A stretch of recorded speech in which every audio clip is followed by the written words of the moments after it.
Hi viewers, এই যে ঝাঁ চকচকে মসৃণ সুন্দর রাস্তাটি ধরে আমরা এগিয়ে যাচ্ছি, সেটি দেখে বিদেশের কোনো রাস্তা মনে হলেও আসলে তা নয়।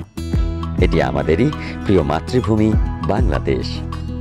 বাংলাদেশ তথা দক্ষিণ এশিয়ার গর্ব বঙ্গবন্ধু টানেলের আনোয়ারা প্রান্তের অ্যাপ্রোচ রোড এটি।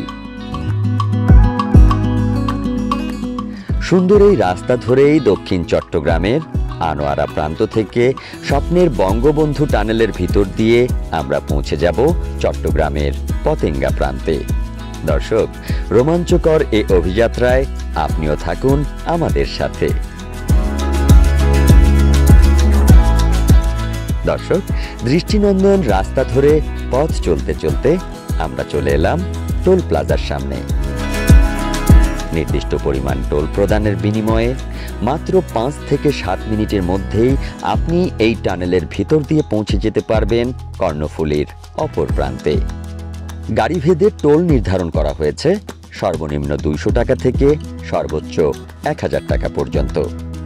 আমরা যেহেতু মাইক্রোবাস নিয়ে এসেছি, তাই টোল বাবদ আমাদেরকে গুনতে হচ্ছে 250 টাকা।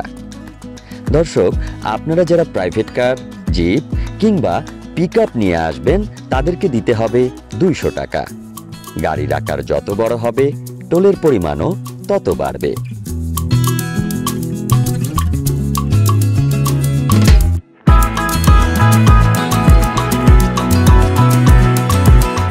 টোল প্রদানের আনুষ্ঠানিকতা শেষ করে আমরা এগিয়ে যাচ্ছি টানেলের দিকে।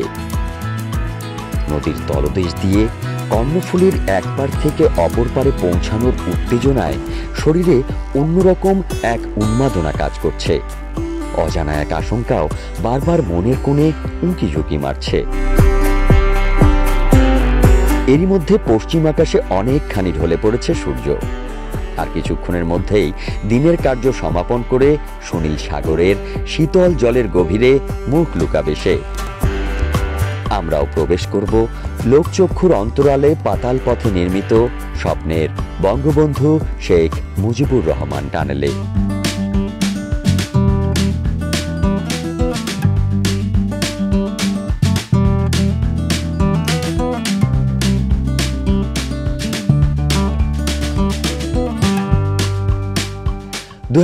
সালের 28 অক্টোবর মাননীয় প্রধানমন্ত্রী শেখ হাসিনা এই টানেল উদ্বোধন করেন।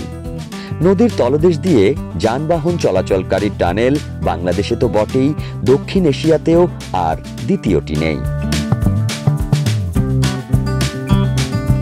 2 লেন বিশিষ্ট এই ডুয়েল টানেলের মোট দৈর্ঘ্য 9.39 কিলোমিটার হলেও মূল টানেলের দৈর্ঘ্য 3.315 কিলোমিটার এবং নদীর দুই পারে নির্মিত অ্যাপ্রোচ রোডের দৈর্ঘ্য 5.35 কিলোমিটার।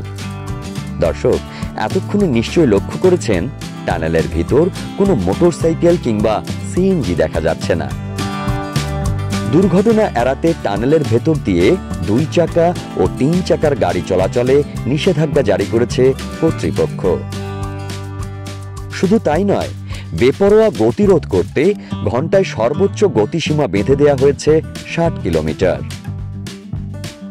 এই টানেল নির্মাণের অন্যতম উদ্দেশ্য হল বন্দর নগরী খ্যাত চট্টগ্রামকে চীনের সাংহাই শহরের আদলে 1 সিটি 2 টাউন বা 1 নগর 2 শহরের মডেলে গড়ে তোলা।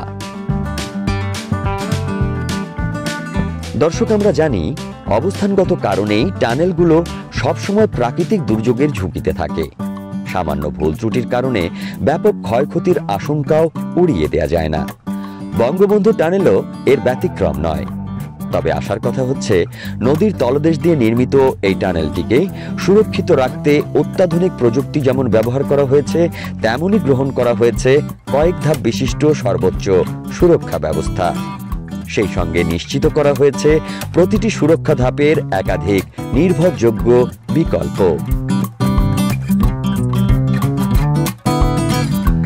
রিক্টার স্কেলে 7.5 মাত্রার ভূমিকম্প সহনীয় করে নির্মিত এই টানেলের প্রবেশ মুখের রেইন শেল্টার ভূমির উচ্চতা স্বাভাবিকের চেয়ে 7.3 মিটার উঁচু রাখা হয়েছে, যাতে বৃষ্টি, স্বাভাবিক বন্যা বা জলোচ্ছ্বাসের সময় টানেলের ভেতরে পানি প্রবেশ করতে না পারে। এছাড়াও টানেলের দুই প্রান্তে দুটি দুটি করে মোট 4টি ফ্লাড গেট রাখা হয়েছে, যাতে প্রাকৃতিক দুর্যোগ সহ জলোচ্ছ্বাসের শঙ্কা দেখা দিলে ফ্লাড গেটগুলো তাৎক্ষণিক বন্ধ করে দিয়ে টানেলকে সুরক্ষিত রাখা যায়। এর পরেও পানি ঢুকলে তা দ্রুত নিষ্কাশনের জন্য বসানো হয়েছে 3টি স্বয়ংক্রিয় পাম্প। টানেলের তাপমাত্রা, বায়ু প্রবাহ ও অক্সিজেনের মাত্রা স্বাভাবিক রাখতে প্রতিটি টিউবে 14টি করে মোট 28টি বৃহদাকার জেট ফ্যান ব্যবহার করা হয়েছে। প্রিয় দর্শক, অবশেষে সমস্ত কৌতূহল ও শঙ্কাকে পিছনে ফেলে পেরিয়ে এলাম স্বপ্নের বঙ্গবন্ধু টানেল। এ এক নতুন অভিজ্ঞতা।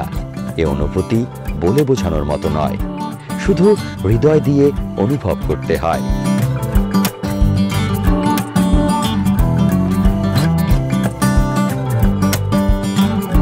চট্টগ্রাম বেড়াতে এলে অবশ্যই বঙ্গবন্ধু টানেল দেখতে ভুলবেন না। ভিডিওটি ভালো লাগলে একটি লাইক দেবেন। অবশ্যই আপনার অনুভূতির কথা কমেন্ট করে জানাবেন। এতক্ষণ ধৈর্য ধরে আমাদের সঙ্গে থাকার জন্য ধন্যবাদ।